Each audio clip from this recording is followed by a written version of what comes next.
Твоя улыбка, еңедемі, самая вышка, самая вышка, самая вышка, самая вышка, самая вышка, сені мен көрген сай. Жолы жаққа қараймын, сен жоқсың арайлым. Ән жақсы айтады екенсің ғой, Кәмшат? Сіз екенсіз ғой. Кәмшат, бересің бірден айтам. Жолдың бойына тақтайшаларды ілдік, соғыр адам көретіндей қылып жаздығаннан. Ана, соқыр адам дейтіндей, бүдір ма, тесік? Жоқ, аудио жазбамен жаздық. Шын ба? Жоқ, енді соқыр адам көретіндей дегенден үлкен қылып жаздық деп атырмын ба? Дәу. Енді көресің, клиенттер қаптайды. Құмырсқа шай үймелейді енді бар ғой. Келді. Не дедің? Көрдің ба? Айтып болған жоқ мұш клиенттер келіп жатыр. Ай, келді деппін ғой, келеді екен, қыдырата келеді екен бүгін. Қыдыратасы несі? Кім айтып жүрін? WhatsApp-тан келді. Ой, WhatsApp айта береді ғой. Мырзахан ағаларды айтып жүр бүгін, қыдырма, қадыр түні ма, бір нәрсе деп. Анау композитор ма, жазушы ма, кім ол? Просто ата. Жоқ, енді Ибрахим атаны білеміз. Бірақ Қадыр атаны білмейді деп. Ол кім білесіңдер ма? Кім ол? Ой, қысқасы бүгін жақсылап тұр, дастархан жаю керек, соны білем. Жақсы болды, иә. Содан кейін бар ғой, Мырзахан ағалар айтты. Бүгін жақсылап тұрып дастархан жайып, таңға дейін ұйықтамайсыңдар деп. Жақсы болды ғой. Ана сериалның 2-ші сезонын бітіре алмай қалғам, соны бітіріп тастайтын болдым. Жақсы болды. Жоқ, сериалдан бұрын, содан кейін бүкіл есік терезелерін бәрін ашып, алдына әдемілеп тұрып ұн сеуіп қою керек екен бүгін. Бүгін сондай күн екен. Сенің кухняңда и так та ұн шашылып жатыр ғой, сен онда қайта сол ұндарды жинасай. Ал давайте жұмысқа кірсек. Клиенттер келеді, мен білем, келеді, тақтайша ше, үлкен қылып жазғам ғой. Келеді. Қойыңдар.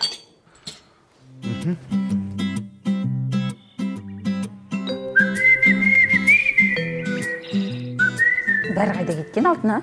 Мырзахан ағалар ауылға кетті, кешке келеміз деді. Не ғой? Оның бәрін сөндір. Жоқ, ошқа, жолама. Уже сеуіп қойдың, баспа. Жерге де себу керек. Бәріне себу керек. А зачем? Просто так хочется. Ақыры намаз оқымаймыз, садақа бермейміз. Хотя бы болсын өстіп, баланс ұстайық та. Қызық екен. Жарайды, мына жерге сепкенін түсініп тұрмын, бірақ полға сепкенің бір түрлі екен, негізінде бар қойшы. Берекелі болу үшін барлық жерге себу керек. Қадыр атай барлық жерге келеді.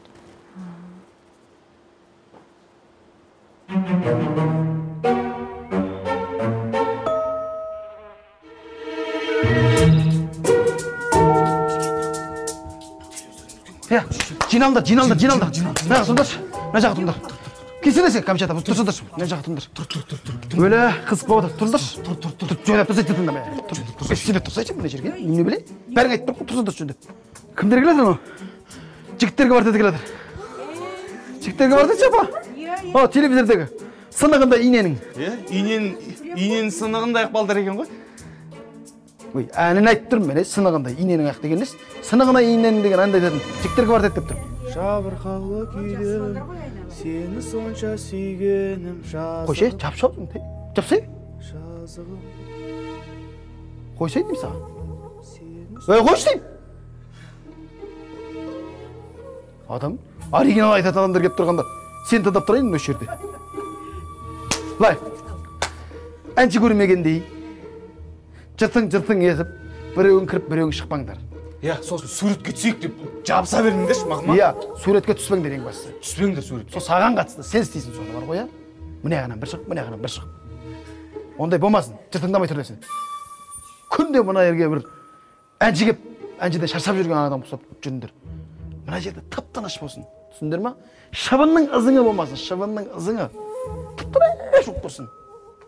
апамның ғана анда-санда деген дауыс шығып тұрса болды.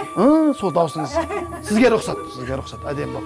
Сосын сен Фата, сен тамақ істеу, Кәмшата, сен осы Кәмшат десе, Кәмшата деп тұрмасаң, келе берсең. Кейін өзіміз айта береміз ғой. Кәмшат. Бақыт, сен айналайын, сен ана жақта бол. Жігіттердің көзі түсіп дағы саған ақ қойып. Бол. Саған ақ келейік, жезде. Сен де кетсең, саған да қатысы бар. Барса дедім мен саған. Екеуміз бірге көрдік.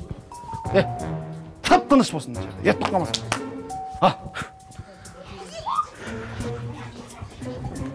Ей! Ой, Құдай сақтасын. Тағы келеді ғой.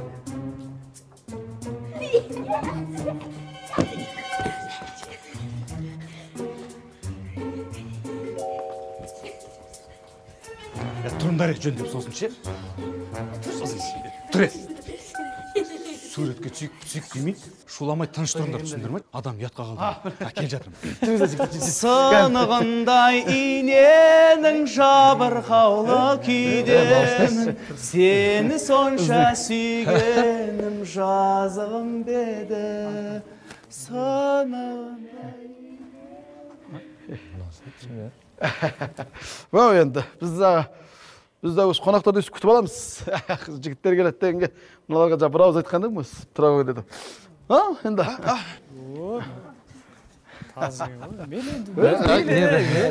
Енді отырайық. Отыра береміз ба?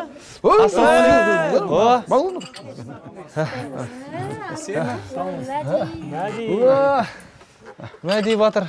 Ассалаумағалейкум. Бәрекелді. Бұл қай бала? Арман. Ай, бәрекелді. Артыңдар. Жезде кел.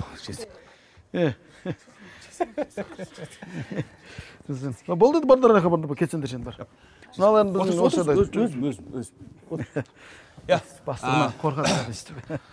Кәмшат, барсыңдар, алып барыңдар. Апасы, барыңдар сендер. Бұлар қазір мазаны алады, бар ай бітпейсіздер. Бала шаға болған кейін мазаны алады. Барыңдар. Қош келдіңіздер. Барсаңдаршы дейміз. Кәмшата барсаңдаршы. Жағын асып кетеді. Біреулер келсе бар ғой адам. Мазаны алады бекерге. Шашлычник. Біздің шашлычник еді. 5 шашлик, 10 шашлик қоясашы бар. 10 шашлик қояса. Біз дәмхана мынау қонақ жайлы қазағымның үйі Аспандияр деген мейрамхана. Осы жерді алып жүргізіп жатырмын енді. Қанша деген оңай емес.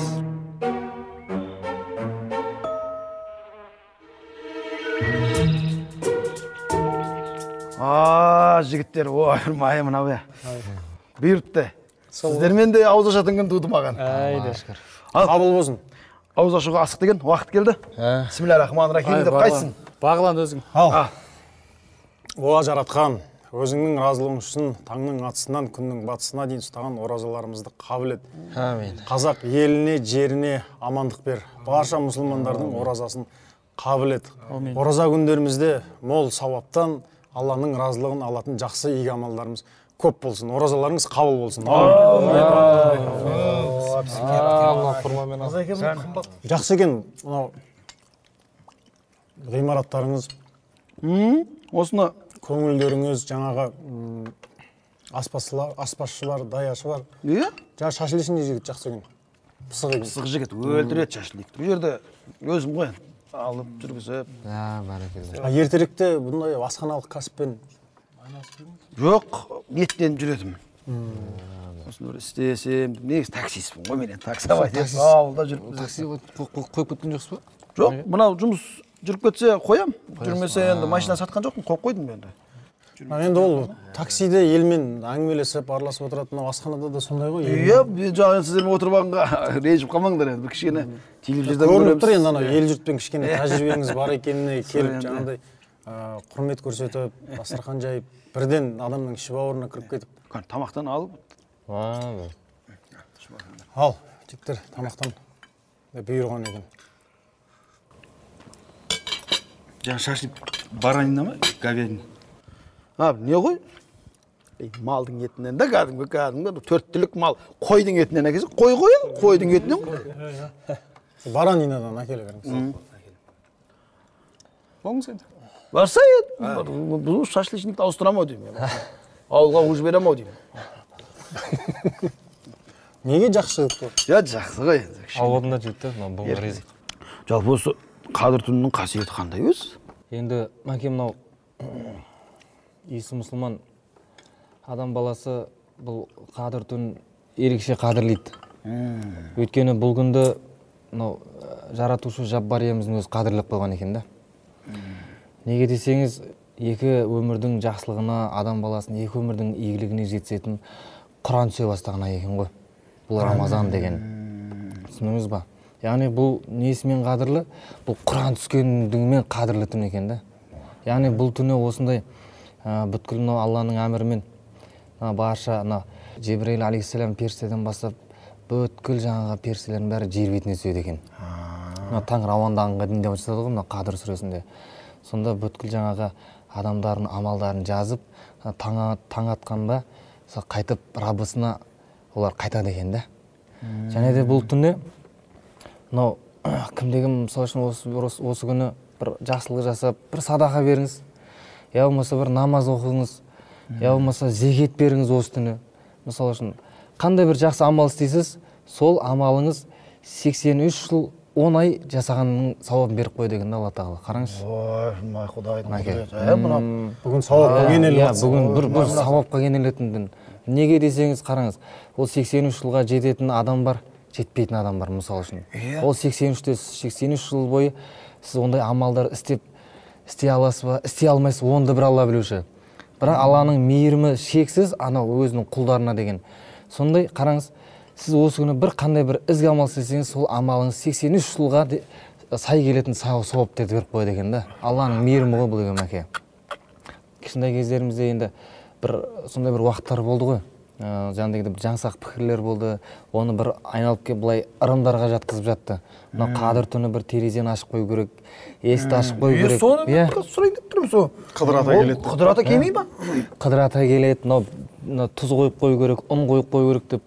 Оның бәрі негізінде бір шариғаттың несіне тура келмейді. Яғни бір ақиқат, я болмаса бір сахих хабарлар емес олардың барлығы. Ол жаңағыдай бір сондай бір ойдан шығарылған сөздер. Сондықтан бұл жерде ондай пайғамбарымыздың саллаллаху алейхи вассалам бір хадистерінде ондай нәрсе келмейді. Есікті ашып қойып, жаңағыдай біреу келеді, Қыдыр ата келеді, соны күтіп отырыңдар деген нәрсе жоқ. Бұл түнде мейлінше әйтеуір жаңағыдай ғибадат құлшылықпен өткізсеңіз, бұл Алла тағала сол сізге екі өмірдің бір жақсылығын жазып қоямын деп, иншалла бір. Айтқаның дұрыс болды. Бақыт. Сен ана ұндарды онда кіргізіп қоя сал. Кетіп қалыптың. Бізге жаңа ұн алып, тұз алып қойып ек, терезені ашып қойып ек. Мен ой, солай десеңіздерші, Кешіріңіздер. Камшада терезені жабың? Ана жақта нені пиязды қалай турайын дейді. Кім? Қол қойып беріңізші, подпись, автограф. Пиязды қалай турау керек. Кәдімгідей үйдегідей ғой енді. Жіңішке турай берсін. Мен сүрекпадан өткізіп өткізіңдерші, мен сүрекпадан. Жоқ, мен сүрек болмайды ғой. Жоқ, біледі да бұлар. Камшада жаңа барыңдар енді, барыңдар. Ай, өтпеңдер, сізді бір шетін сіздердің тыңдармандарыңыз. Жаңа күйер болғаннан кейін, сонымен жа ұрсама деп, сондай бір немен кеп тұрғандар ғой. 2003 жылы Чимгент қаласында жыл сайын республикалық байқау өтетін Арай байқауы. Сол Арай байқауына біз ұстазымыз Әбдіхан Нұрмағанбет деген ағайымыздың ұстаздығымен 4 жігіт болып сол байқауға қатысқанбыз. Топтарың аты қандай деген кезде ат жоқ тобымызда. Сонымен 4 жігіттен құралғаннан кейін көп ойланбастан жігіттер тобы деп жаза салайық, кейін ауыстырамыз деген ғой. Одан екінші орын алдық, содан газет журналдарға жігіттер тобы болып танылып кеттік. Кейін үлкен кісілердің де Исраил Сапарбай, Ибрагим Иса сияқты үлкен ағаларымыз былай да жігіттер өте ыңғайлы екен деп, солай жігіттер болып қалыптасып кетті. Сол 2003-тен бері бірге келе жатырмыз. Сол 2003-те сахнаға шыққанымыздан бастап есептесек, 2018-де бізге 15 жыл толып жатыр. Енді 15 жыл деген... Шүкір, Аллаға шүкір. Аллаға шүкір, 15 жыл енді жалғыз әншілер жете береді 15 жылға. Құдай өмір беріп, денсаулық беріп жатса. Ал енді топтың 15 жыл жүруі деген, бұл енді бір қазақтың жігіттері үшін де бір үлгі өнеге сияқты. Өйткені мен өзім осы жігіттерді көріп бірге жүргеніме мен өзімде іштей көңілім толады. Өйткені бір үйде төрт ағайынды бір қазанға, екі қошқардың басы бір қазанға сыймайтын жанұялар бар ғой. Біз енді төрт үйдің төрт қошқарымыз, төрт қошқардың яғни бір басы бір қазанға сыюға болатын бір дәлелдеп жүрген топтардың бірі сияқтымыз. Ауыз бірлікті көрсетті. Ынтымақ қой, береке бір. Кешіріңіздер. Ана бағана палауды асығып жүріп тұзын астап қойып. Мен онсыз да көп еді ғой. Татып көріңіздер. Қалзыңдап адам. Жек көріңіздер қалай көпті. Жақсы, рахмет, дәмді екен. Дәмді болып па? Дәмді. Керемет, аха.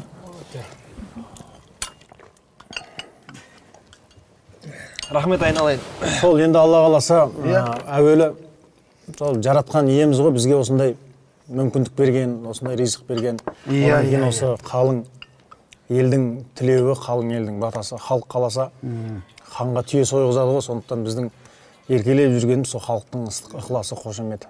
Сендер айналайындар, тек қана ән емес, әңгімені де әдем айтасыңдар, сендер мына бір өздерің жайында кітап жазып берсеңдер де болады екен ғой, ондай ойларыңда жоқ па? Міне, алдыңызда отыр Мәке. Алдыңызда отыр.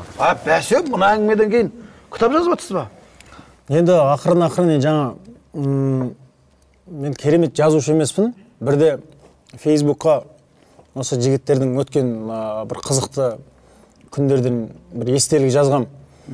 Сөйтсем сол жерге Жарылқасын Дәулет деген ағамыз пікір қалдырып қойды. Сенің тәп-тәуір жазушы шығады екен ғой. Енді қазіргі уақытта бір жастарға, балдарға бір шабыт беретін кітаптың жетіспеушілігі сондай болып тұр. Сен бір балдарға арнап кітап жазсаң дейді. Мен енді жазғанда да сол енді өзіміздің іні қарындастарға ғой, өйткені расында да біздің сол жігіттердің басымыздан көптеген қызықты оқиғалар өткен. Өкінішке орай біздің енді салғырттығымыздан кезінде ел аралап жүрген кезде не бір бейне таспаға түсірмегенбіз, не бір естелікке суретке түспегенбіз. Қазір енді отырып сол бір елге көрсететіндей қолымызда ешқандай дүние жоқ. Сондықтан соны өткен қызықтардың барлығын ақырындап бір кітапшаға түртіп қойып, соны 15 жылдыққа бір елге сыйласақ деген ой ғой. Сіздерді сырттарыңыздан ең осы жігіттік қасиеттері де, сөйлесе сөздері мірдің оғындай, жүздері мейірімді, жүрегі иманды дейді. Жалпы осындай дінге қалай бет бұрдыңыздар, жалпы сіздер өз қалай келдіңіздер? Негізі көп адамдар намазға бір себептермен келеді. Біреу өмірден таяқ жейді. Біреу жаңа басына үлкен проблема түседі. Біреу жаңа авария болып қалады деген сияқты. Осындай көптеген қиыншылықтармен келеді. Ал біреуі өзімен өзі келеді деген сияқты. Аллах тағаланың қалауы да. Кімнің жүрегіне иман салам десе, Аллахтың қолында.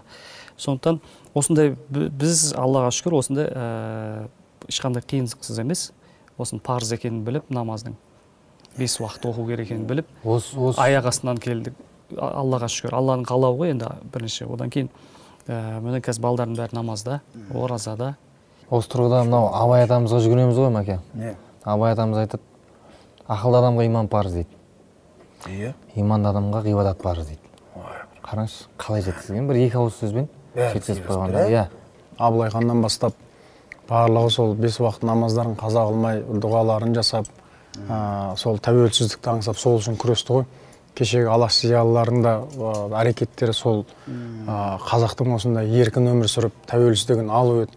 Сондықтан қаншама бабаларымыздың қанымен, жанымен келген тәуелсіздікті бізге әкеп берді ғой. Енді осы бейбіт заманда осындай тәуелсіздікте неге бір Құдайға рахметімізді айтып, сол бабаларымызға Құран бағыштап қойып, сол 5 парызды түгелдеп жүрмеске. Мырзахан дегендерден де жұлдыз болады деп, мен Мырзахан жұлдыз шыққанда мен көргенмін.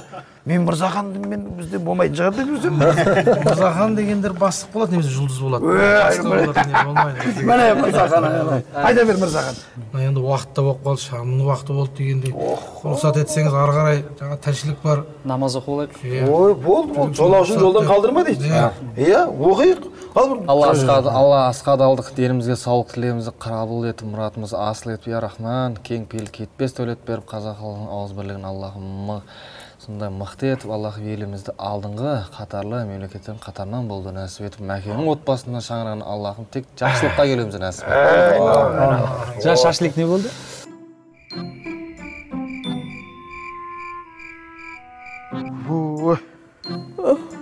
Қарын деген тыңғиып кетті ғой. Көк шешеміз ғой дейм, Біздің қарында дым жоқ қой қарса. Тамақ ішемін ау деймін мен.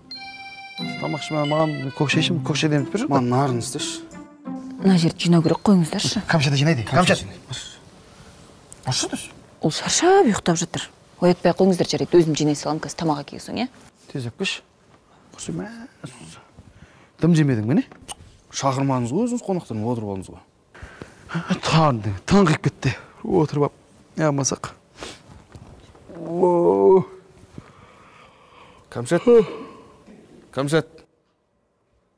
Камшат. Мырзахан аға! Қаршық аға! Жүріңіздерші, бір нәрсе көрсетем. Тыныштық па? Тез жүріңіздерші. Тыныштық па, не болды?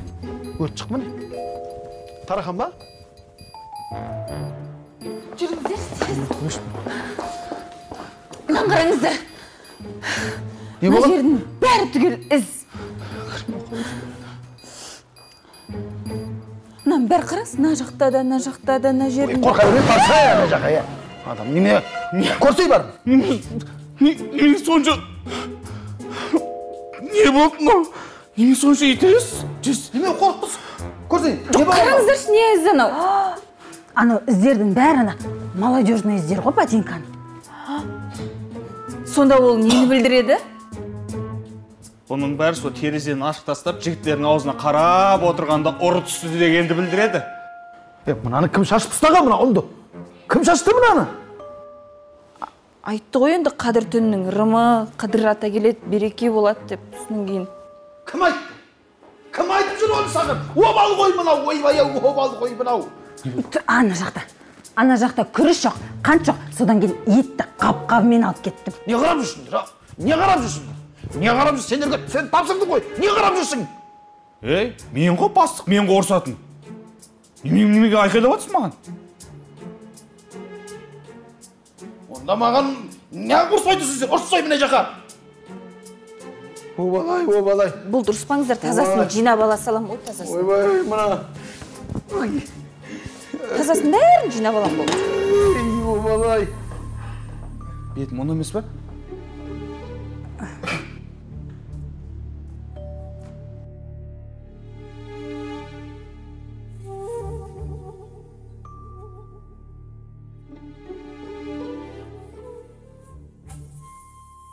Пайғамбарымыз Қадыр түннің жақсылығына құлшылық еткен барлық адам кенеледі деген. Бірақ осы 4 адам сол құлшылықтан құр қалады деп ескерткен екен. Олар бірінші ата-анасына қарсы келген адам. Екінші ағайын туыстан ажырап кеткен адам. Үшінші Алла тағала тыйым салған нәрселерге әуес боп, арақ ішіп, маскүнем боп кеткен адам. Төртінші ызақор, кек сақтап жүрген адам. Егер ата-аналарыңды ренжітсеңдер, бүгіннен бастап ризашылығын алыңдар. Ағайын туғанмен араласпай кетсеңдер, тіпті бүгіннен бастап ұялы телефонмен болса да хабарласып, хал жағдайларын біліңдер. Ызақор, кек сақтасаң, сол адамға барып, бірінші боп кешірім сұрау керек. Дұрыс айтасыз, апа. Бүгін кешірім сұрайтын сондай бір қасиетті күн болып тұр. Апа, мен сізді білместікпен қатты ренжітіп қойғаным болса, кешіріңіз. Сізден мен кешірім сұраймын. Ренжітіп қойған жерлерім болса, айтқаныңыз істемей қойған жерлерім болса, бәрін кешіріңіз, апа. Иә, апа. Кешіріңіз. Айналайындар. Бәрі орында. Мен кешірмегенде ана деген әруақта кешірімді ғой. Рахмет, рахмет. Сен де кешір. Сен де кешір. Сен де кешір мен. Кешірдім.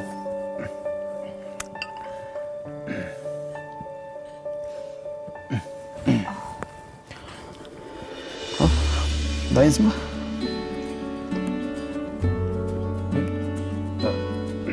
Кешірім сұрауға дайынсың ба? Ja, ыңғайсыз. Менен сұрайын деп отырсыз ба? Кешірім сұрай беріңіз, кешірім ғой. кетейін. Менен сұрайма десең, кешірімді. Жалпы апа, бүгін мысалы жасаған дұғалар, берген садақалар, айтылған тілектердің барлығы осы 83 жыл бойы үздіксіз жасалған амалдар сияқты сондай сауаптармен қабыл болады деген.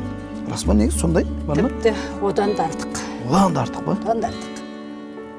Ойпырмай, онда барып, не қып тұрмыз? Кеттік. Мешітке барып дұға тілейік. Садаға берейік. Жүндір кеттік. Не? Неғыңыз онда? Мына бизнесті де дұғаңызға қосыңыз. Жеңіл желіп сұрай салмай, возможность болса жылап сұраңыз, жарай ма? Сен бармайсың ба? Бәріміз барамыз, бәріміз. Жүр, сен де барасың. Естімен бар? Бақыт, сен де барасың. Камшат, алтын, сендер де барасыңдар. Бол, жүндір. Кеттік. Бәріміз дұға жасап тілек қыламыз. Сіз бәріміздің орнында сұрай тұрсаңыз бұл? Бірінші сен сұрайсың, жүр. Сенге қабыл болады. Жүріңдер. Армандаймыз бақытты жанияның болғанын, ақылды қарияның жолдары, байлығын екі қолдағы. Аңғармаймыз бағыңды даралайтын күшінде, барыңды бағалайтын кісінде, өз отбасыңның ішінде. Үлкен үйде жастықтың сағындырған шағы бар, қарттықтың мағыналы мәні бар, бақыттың